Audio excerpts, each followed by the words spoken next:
வணக்கம். இன்னைக்கு நம்ம பார்க்க போறது தேர்தல் முடிவுகளை பத்தின ஒரு சாதாரண அலசல் இல்ல.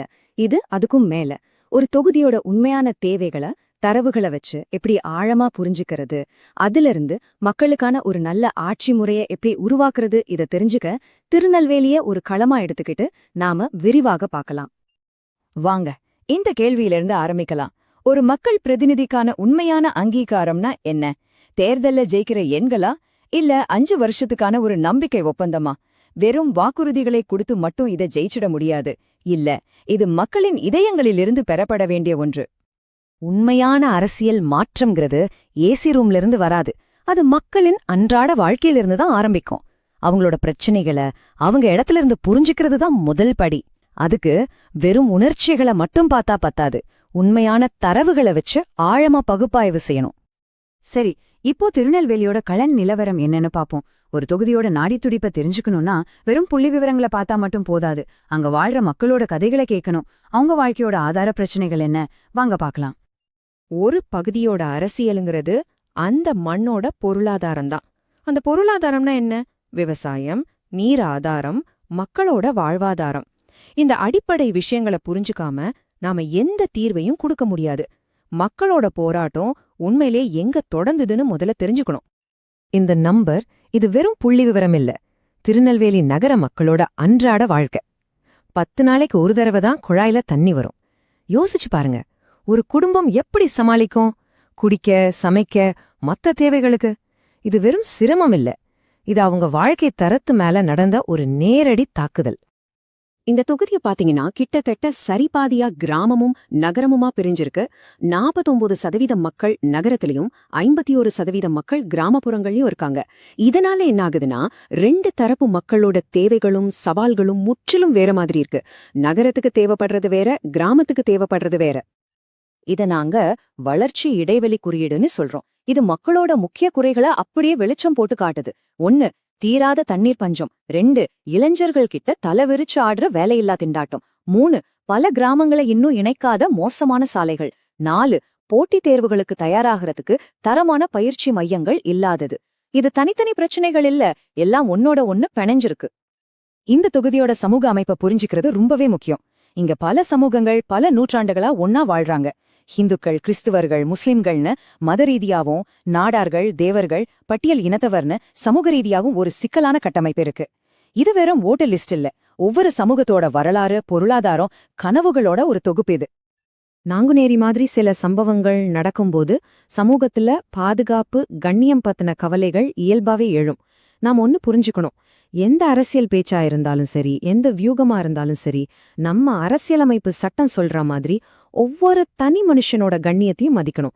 அதுல ரொம்ப பொறுப்பா இருக்கணும். அதுதான் நம்மளோட முதல் கடமை. இதுவரைக்கும் மக்களோட உணர்வுகள், கள நிலவரம் பத்தி எல்லாம் பார்த்தோம். இப்போ இந்த உணர்வுகள்லாம் தேர்தல் முடிவுகள்ல எப்படி எதிரொலிச்சதுன்னு எண்களை வச்சு ஆராய்வோம். வாக்காளர்களோட மனநிலையை இன்னும் ஆழமா புரிஞ்சுக்க வாங்க கடந்த கால தேர்தல் டேட்டாவை பார்க்கலாம். இங்க பாருங்க, ஒரு அரசியல் பூகம்பமே நடந்திருக்கு. 2016ல வெற்றி தோல்வியை தீர்மானிச்சது வெறும் 601 ஓட்டு தான். 2 கட்சிகளும் கிட்டத்தட்ட சமபலத்துல இருந்தாங்க. ஆனா வெறும் 5 வருஷத்துல 2021ல வெற்றி வித்தியாசம் 23,000 வாக்குகளுக்கு மேல. இது ஏதோ சாதாரண மாற்றம் இல்ல, தொகுதியோட அரசியல் கணக்கே தலைகீழா மாறிடுச்சு. 2022 முடிவுகளை இன்னும் கொஞ்சம் ஆழமா பார்க்கலாம். ஜெயிச்ச கட்சிக்கு 47.2% வாக்குகள். ஆனா இங்க கவனிக்க வேண்டிய இன்னொரு முக்கியமான விஷயம், நாம் தமிழர் கட்சி வாங்கின சுமார் 10% வாக்குகள். இது என்ன சொல்லுதுன்னா, 2 பெரிய கட்சிகளுக்கு மாற்றா மக்கள் 3ஆவதா ஒரு சக்தியை தேடுறாங்கன்னு தெளிவா தெரியுது. இந்த எண் பாஜகவோட வாக்கு வங்கில ஏற்பட்ட ஒரு பிரம்மாண்டமான வளர்ச்சியை காட்டுது. வெறும் 5 வருஷத்துல 44% வளர்ச்சினா அது ஒரு ஆழமான மாற்றத்தை குறிக்குது. இந்த ஓட்டுக்கள் எங்கிருந்து வந்தது? எந்த சமூகத்து மக்கள் இந்த மாற்றத்தை கொண்டு வந்தாங்க? இதுதான் நம்ம கேட்க வேண்டிய $1,000,000 கேள்வி.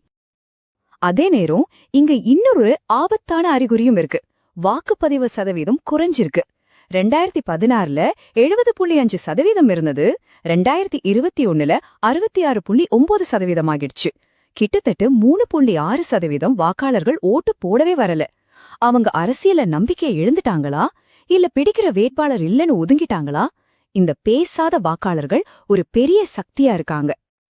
சரி, இந்த எண்களுக்கு பின்னால இருக்கிற கதையை இப்போ பாப்போம். இந்த மிகப்பெரிய அரசியல் மாற்றத்துக்கு அடிப்படை காரணம் என்ன? மக்களோட அதிருப்தி எங்க, எப்படி உருவாச்சு? அந்த மக்கள் ஆணையின் உடற்கூறியலை நம்ம இப்போ ஆராயப் போறோம். 4 முக்கிய காரணங்கள் ரொம்ப தெளிவா தெரியுது. முதலாவது, வளர்ச்சி பற்றாக்குறை. தண்ணி, ரோடு மாதிரி அடிப்படை வசதிகளை கூட செஞ்சு கொடுக்க தவறியது. 2வது, பொருளாதார தேக்கம். பெரிய தொழிற்சாலைகள் இல்லாததால படிச்ச இளைஞர்களுக்கு வேலை இல்ல. 3வது, இது ஒரு முக்கியமான மாற்றம், நலத்திட்ட சோர்வுன்னு சொல்லலாம். இனிமே இலவசங்கள் மட்டும் போதாது, மக்கள் கண்ணியமான ஒரு வாழ்க்கை தரத்தை எதிர்பார்க்கறாங்க. 4வதா, நிறைவேற்றப்படாத வாக்குறுதிகள். இது நேரடியா மக்கள் நம்பிக்கைய உடைக்குது. தற்போதைய சட்டமன்ற உறுப்பினரோட நிலைய கொஞ்சம் அமைப்பு ரீதியா பார்க்கலாம். அவருக்கு தனிப்பட்ட செல்வாக்கு, ஆழமான உள்ளூர் தொடர்புகள், அனுபவம் இதெல்லாம் பெரிய பலம்.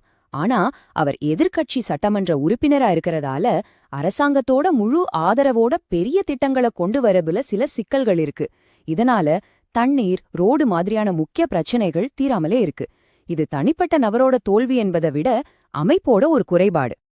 பிரச்சனைகளை அடையாளம் கண்டுபிடிச்சிட்டோம், காரணங்களையும் அலசிட்டோம். இப்போ இதிலிருந்து எப்படி வெளியே வர்றது, ஒரு மாற்று பாதையை எப்படி உருவாக்குறது? வாங்க ஆட்சி முறைக்கான ஒரு உறுதியான செயல்திட்டத்தை பத்தி பேசுவோம். இது சதுர்முக கோட்பாடுன்னு சொல்லப்படுற ஒரு முழுமையான அணுகுமுறை. முதல் அம்சம் சிவன், நிர்வாகத்தோட தோல்விகளை, குறிப்பா தண்ணி பிரச்சனைய ஆக்ரோஷமா தரவுகளோட அம்பலப்படுத்துறது. 2வது விஷ்ணு, சமூக நல்லிணக்கத்தையும் சட்டம் ஒழுங்கையும் நிலைநிறுத்தி ஒரு நிலையான ஆட்சியை உறுதி செய்யறது. 3வது பிரம்மா, டெக்னாலஜியை பயன்படுத்தி குறைதீர்ப்பு போர்ட்டல், ஸ்கில் ஹப்ஸ் மாதிரி புதுமையான தீர்வுகளை உருவாக்குறது. 4வது துர்கா, பெண்கள், விவசாயிகள், சிறுபான்மையினர்னு சமூகத்தோட எல்லாருக்கும் பாதுகாப்பு கொடுக்கறது. ஆனா இந்த திட்டத்தை எல்லாம் மக்கள் கிட்ட கொண்டு போறதுக்கு முன்னாடி ஒரு முக்கியமான விஷயத்த நம்ம ஞாபகம் வச்சுக்கணும். நாம டேட்டாவை வச்சு வேலை செஞ்சாலும் மக்களோட தனிப்பட்ட உரிமையை மதிக்கணும். அவங்க சம்மதம் இல்லாம அவங்கள தொந்தரவு பண்ணக்கூடாது. இந்தியாவோட டேட்டா பாதுகாப்பு சட்டங்கள் இததான் சொல்லுது. நம்ம நோக்கம் மக்களை மேல கொண்டு வர்றது தானே தவிர அவங்க டேட்டாவை சுரண்டதில்ல. இது வெறும் தேர்தல் வாக்குறுதிகள் கிடையாது, இது தொகுதிக்கான ஒரு முதலீட்டு திட்டம். ஒவ்வொரு திட்டத்துக்கும் தெளிவான செலவு, காலக்கெடு, அதிலிருந்து என்ன பலன் கிடைக்கும்னு எல்லாமே வரையறுக்கப்பட்டிருக்கு. உதாரணத்துக்கு 150 கோடி ரூபாய் முதலீட்டுல 3 வருஷத்துல 3 லட்சம் மக்களுக்கு 24 மணி நேரமும் தண்ணி. இது மக்களோட வாழ்க்கையை மாத்துறதோட புதுசா தொழிற்சாலைகளையும் கொண்டு வரும். இதுதான் நிர்வாகத்துல பொறுப்புணர்வை உருவாக்கும். ஒவ்வொரு சமூகத்தோட தனிப்பட்ட தேவைகளையும் புரிஞ்சுக்கிட்டு அதுக்கேத்த மாதிரி தீர்வுகளை கொடுக்கறது தான் உண்மையான மக்கள் சேவை.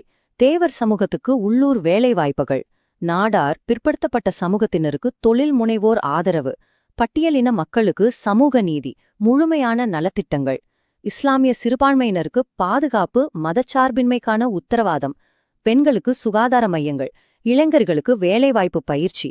இதுதான் எல்லாரையும் உள்ளடக்கிய வளர்ச்சி. நம்ம இப்போ கடைசி பகுதிக்கு வந்துட்டோம். பிரச்சனைகளை பார்த்தோம், தரவுகளை ஆராய்ந்தோம், ஒரு தீர்வுக்கான வரைபடத்தையும் முன்வச்சோம். இனி ஆட்சி முறைக்கான பாதை எப்படி இருக்கணும்? இதுதான் இந்த முழு தத்துவத்தோட சாராம்சம். தரவுகளை வச்சு மக்களோட நம்பிக்கையை ஜெயிக்கிறது முதல் படி. அந்த வெற்றிய வெறும் அதிகாரமா பார்க்காம ஒரு திறமையான, பொறுப்பான ஆட்சி முறைக்கான தொடக்கமா மாத்துறது தான் உண்மையான தலைமை பண்பு. இது ஒரு பயணம், ஒரு இலக்கில்ல. இப்ப ஒரு தெளிவான செயல்படுத்தக்கூடிய செயல் திட்டம் மேசையில இருக்கு. ஆனா எந்த வரைபடமும் காகிதத்துல மட்டும்தான் இருக்கும். அதுக்கு உயிர் கொடுக்கிற சக்தி மக்களின் கைகள்ல தான் இருக்கு. திருநெல்வேலி மக்கள் தங்களோட தொகுதிக்கு எந்த மாதிரியான எதிர்காலத்தை எழுத போறாங்க? நீங்கள் ஒரு மக்கள் மைய தலைவராக மாறி உங்கள் தொகுதியை உயர்த்த விரும்பினால் blueprintstrategies.ai mg@blueprintstrategies.ai என்ற மின்னஞ்சல் முகவரியில் தொடர்பு கொள்ளவும், அல்லது 08042041602 என்ற எண்ணை அழைக்கவும். அரசியலுக்கு அப்பாற்பட்ட ஒரு நோக்கம்,